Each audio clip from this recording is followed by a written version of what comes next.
Assalamualaikum warahmatullahi wabarakatuh. Kali ini kita akan melanjutkan pembahasan kita tentang fluidostatis ya, masih lanjutan dari fluidostatis ya.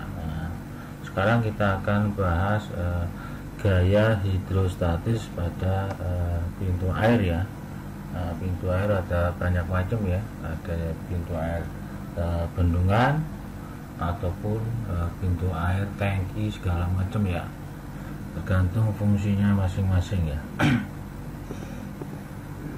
Di sini ada gaya hidrostatis pada bidang terendam. Apabila suatu benda di dalam cacar yang diam, maka akan mengalami gaya hidrostatik yang diakibatkan oleh tekanan zat cair ya. Tekanan tersebut bekerja tegak lurus terhadap permukaan benda. Gaya hidrostatis yang bekerja pada benda tersebut dipengaruhi oleh bentuk permukaan benda.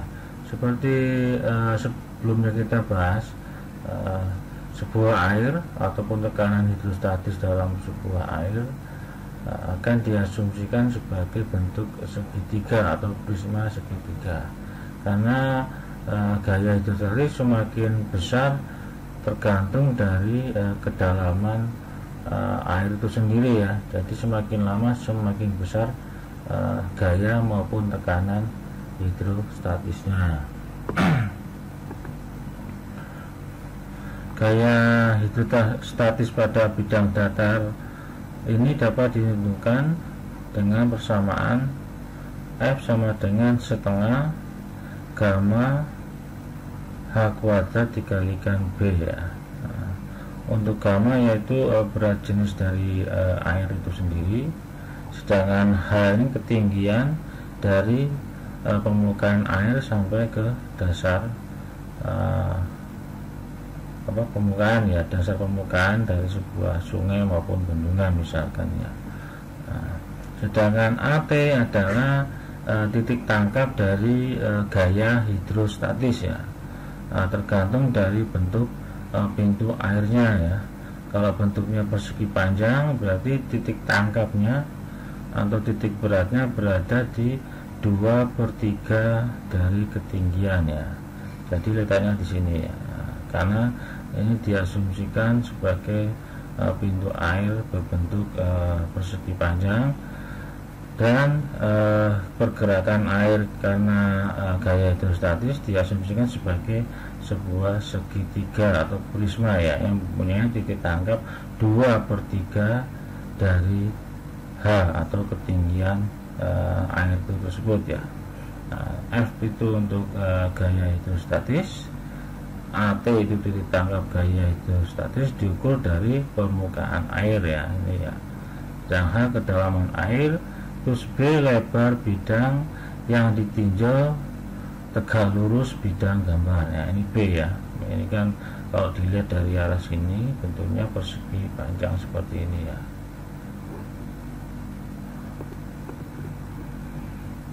Terus kita lanjutkan gaya hidrostatis pada bidang miring ya.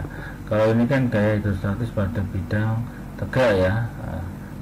Sedangkan kalau yang ini gaya hidrostatis pada bidang yang miring ya.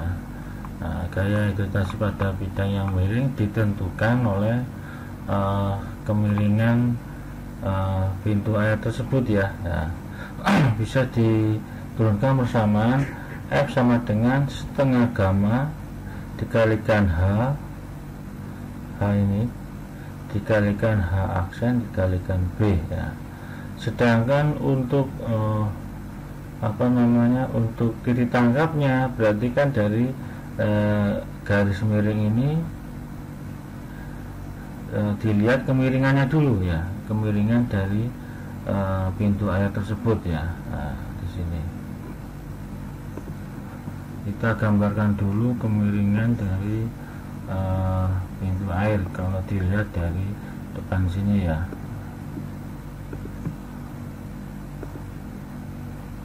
Nah, ini titik tangkapnya, ditangkap dari sini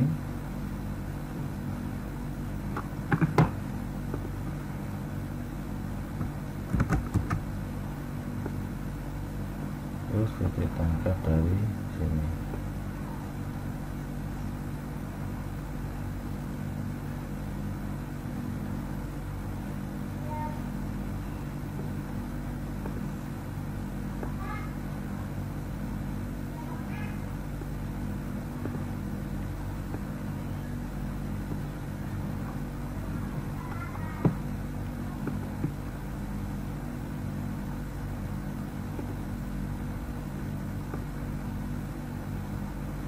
Kita kasih simbol alfanya juga.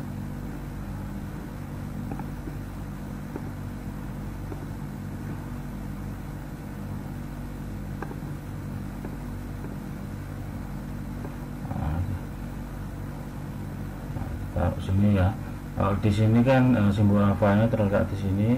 Dilihat dari sini, kita proyeksikan untuk kemiringannya terletak di sini. Jadi untuk mencari AT berarti kan kita menghitung kemiringannya ya. Berarti untuk AT atau titik tangkap dari bidang yang miring ini sama dengan AT aksen dikali sin alfa. Sin alfa sebelah sini kita proyeksikan ke sini. Jadi untuk mencari ini ya, ketinggian dari sini nih ya. Sehingga titik tangkap didapatkan menjadi 2/3 dikalikan H aksen dikalikan sin alfa ya. Nah, ini kan tinggian 2/3 dari H aksen ya, dikalikan sin alfa tadi ya, dimana F itu gaya hidrostatis, AT itu ditangkap, gaya hidrostatis diukur dari permukaan air. Terus untuk H untuk kedalaman air, sedangkan B lebar bidang yang ditinjau tegak lurus dari bidang gambar. Bidang pintu air ini ya, kalau dilihat dari sebelah sini ya, bidangnya ini ya, ini lebar pintu airnya. Terus bagaimana untuk bidang lengkung? Nah, bidang lengkung dibutuhkan persamaan kelengkungan itu sendiri ya, atau dengan fungsi F terhadap X ya. Nah, kalau kita lihat dari gambar ini, kita bisa melihat untuk gaya hidrostatisnya dari arah sebelah kanan ini, terus menabrak ke arah kelengkungan. Nah, ini kita bisa asumsikan sebagai sebuah persamaan untuk kelengkungannya.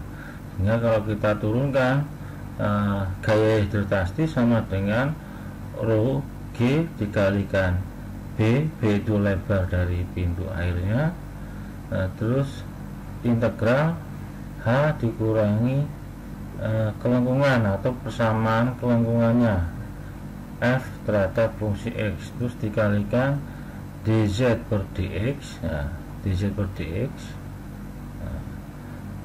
kuadrat ditambah 1 akar pangkat setengah atau akar ya dx ya. Terus kalau kita turunkan persamaan ini didapatkan untuk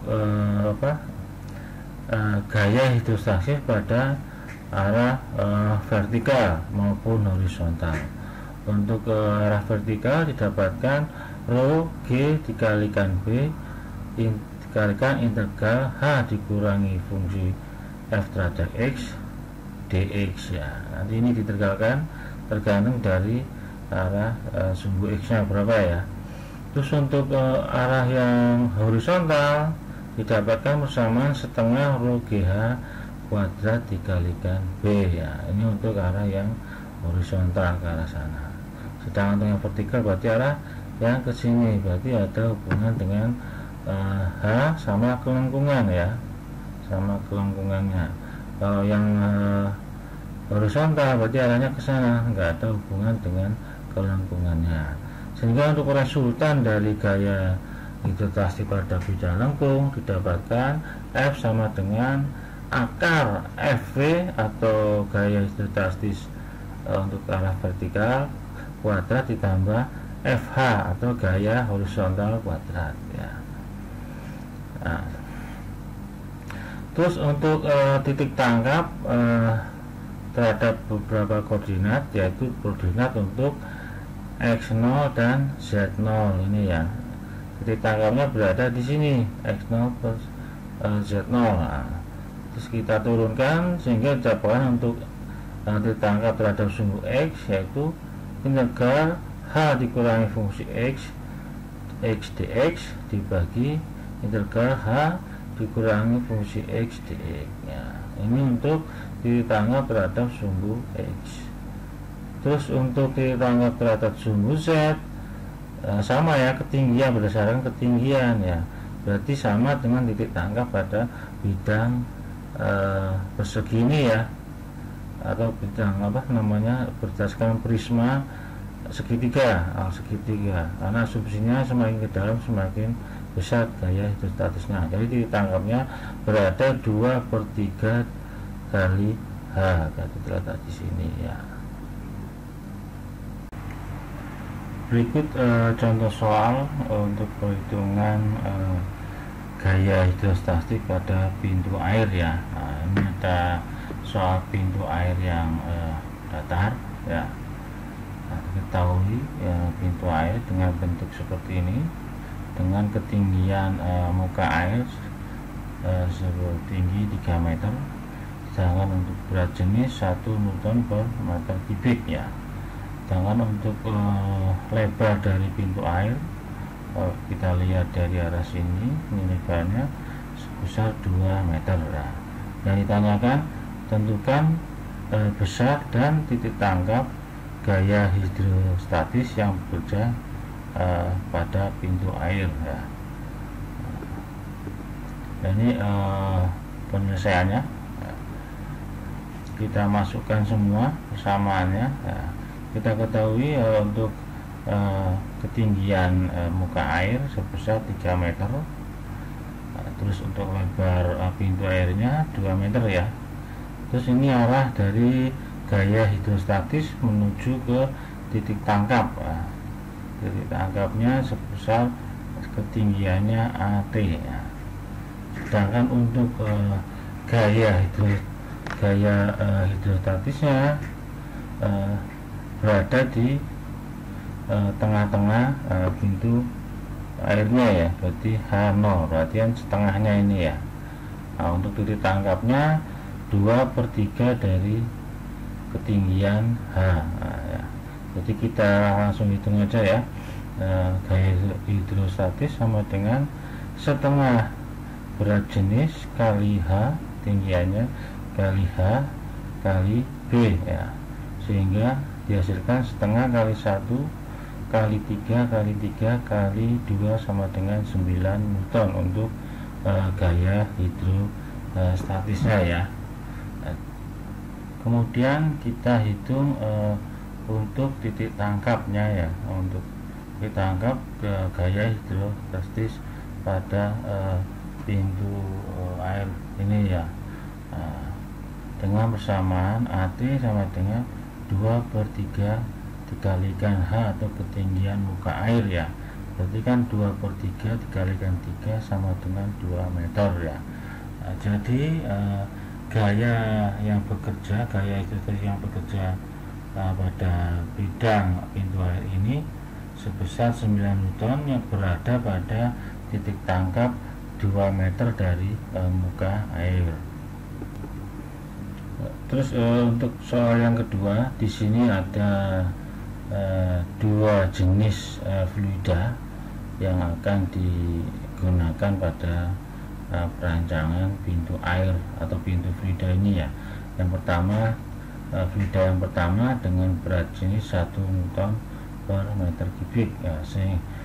Kemudian untuk fluida yang kedua 1,2 Newton per meter kubik untuk berat jenisnya ya.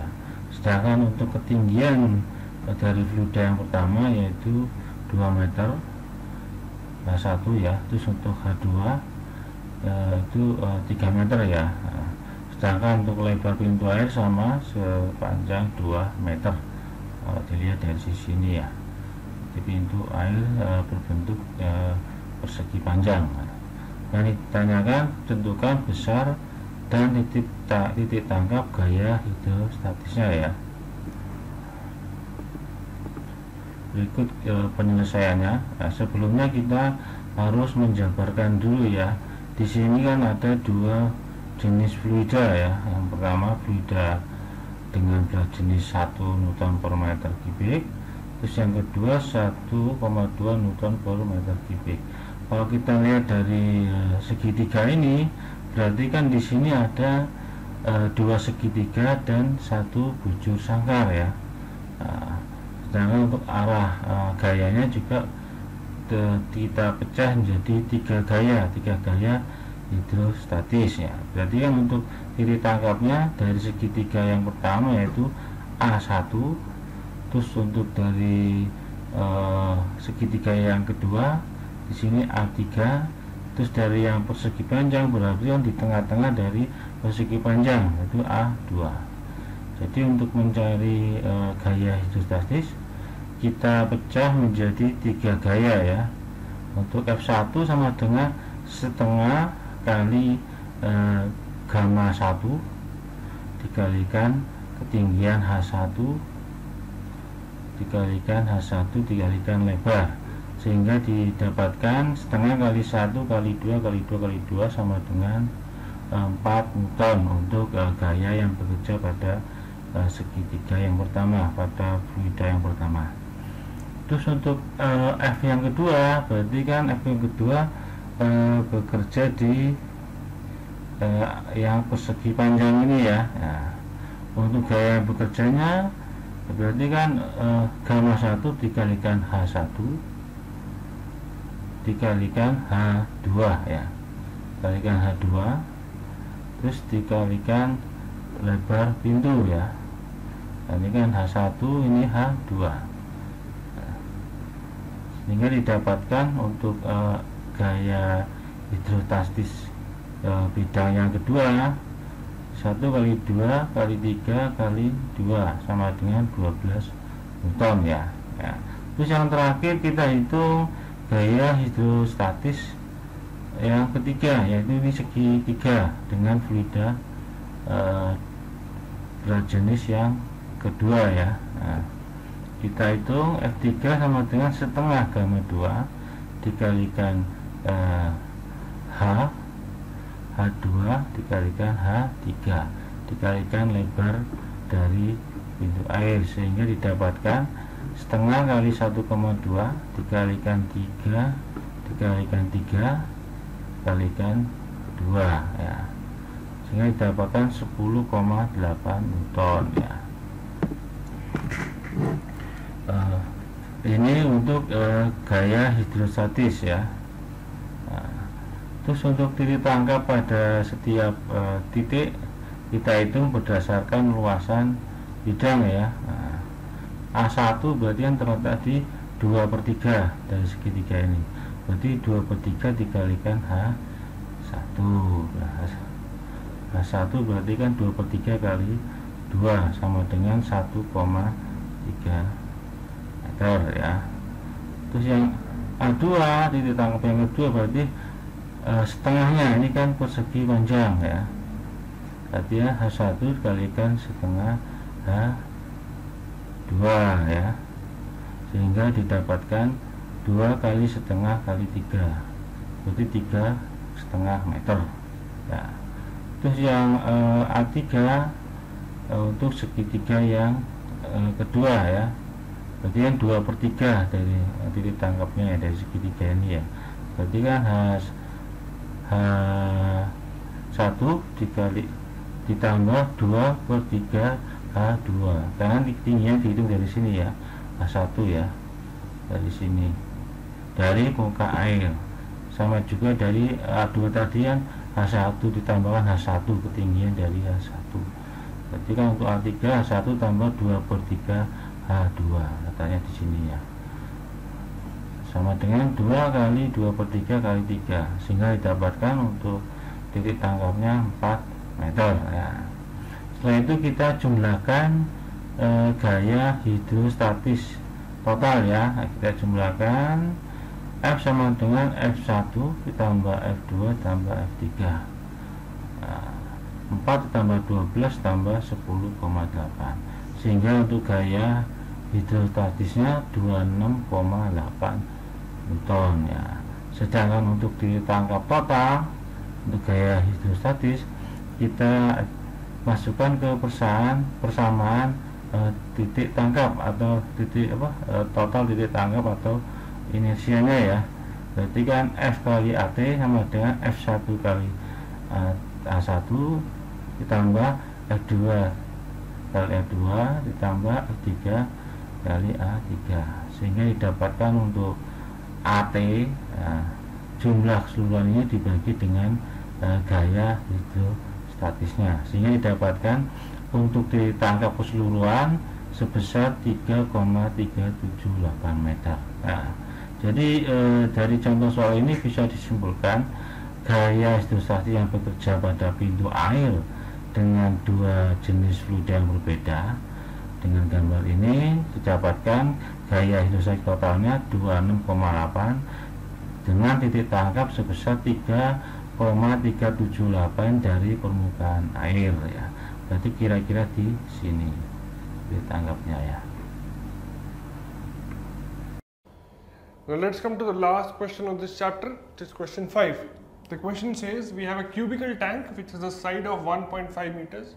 It contains water to the lower 0.6 meter depth. So this is the depth for which you have water in the tank. And the side of this tank is 1.5 and the height is also entirely 1.5, and the rest of the part is filled with an oil of specific gravity 0.9. Find the total pressure and the location of center of pressure for one vertical side. So let us say we take this vertical side.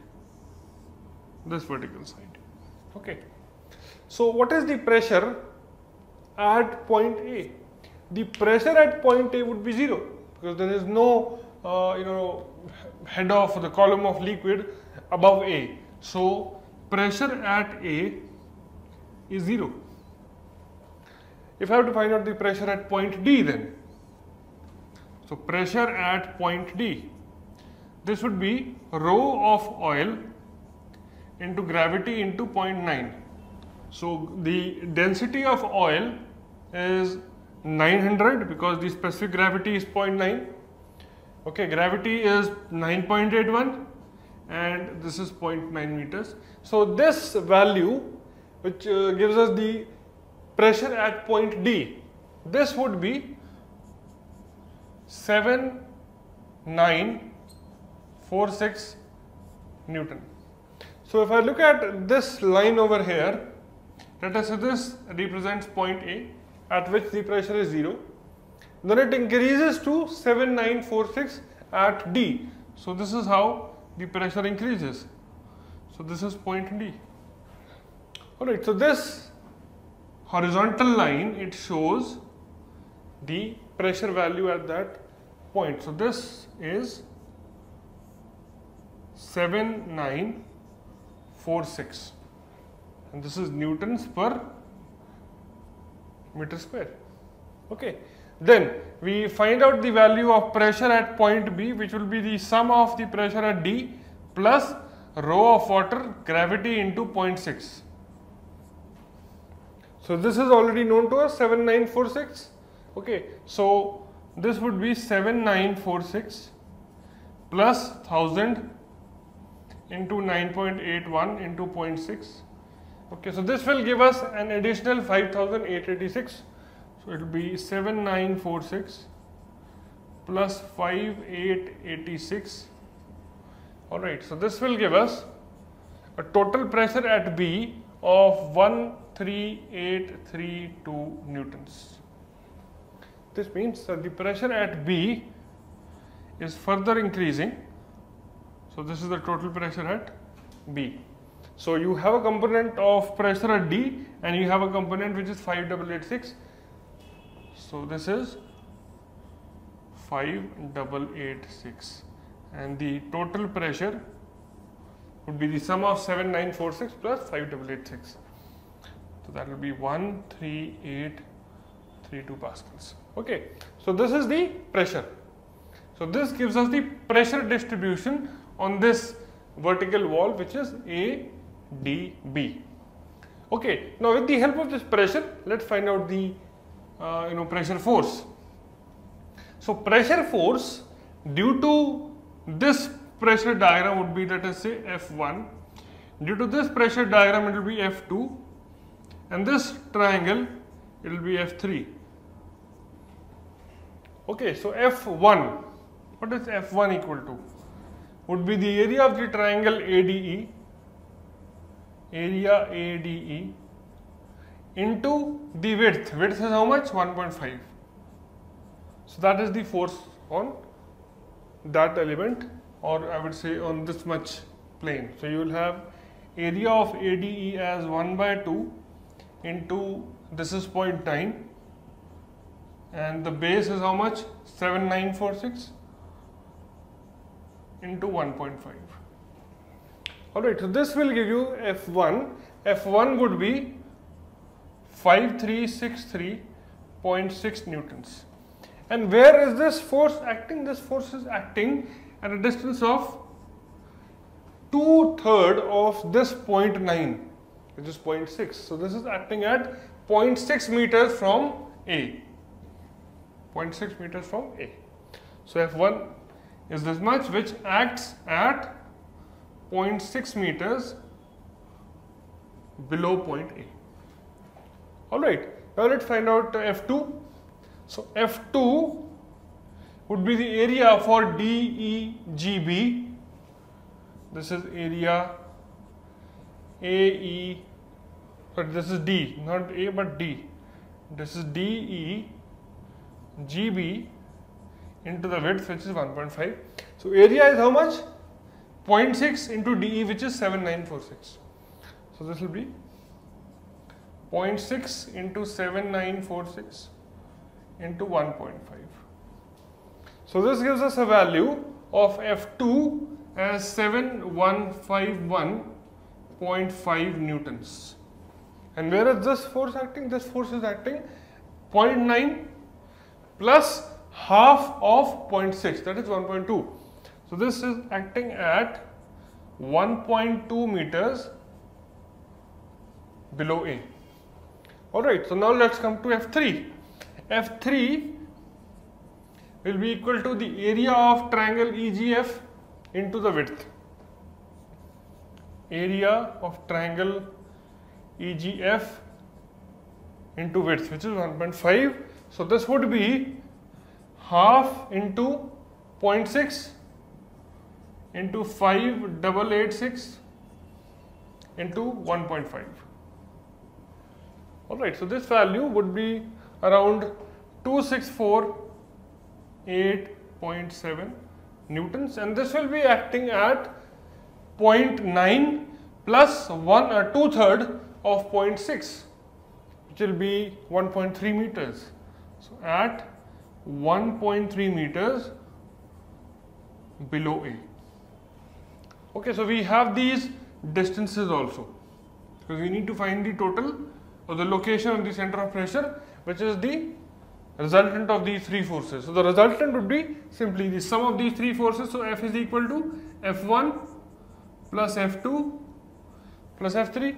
So your total pressure force would be this value plus this value plus this value. So you will have 5363.6 plus 7000 something and then 2600 something. Your total value will become 15163.8 newtons. So that is the total pressure force. So we are done with the one part of the question. The second part is to find out the location of the center of pressure. So I don't know that where is this force acting. So let me say that this force is acting, let us say, at this point. This is where F is acting, and let us say this is the distance, which is h star. Okay, so the moment of this resultant force about point A would be F into h star, and that will be equal to this sum of individual moments due to F1, F2 and F3. So we'll get F into h star is equal to F1 into, how much is that, 0.6 plus F2 into 1.2 plus F3 into 1.3.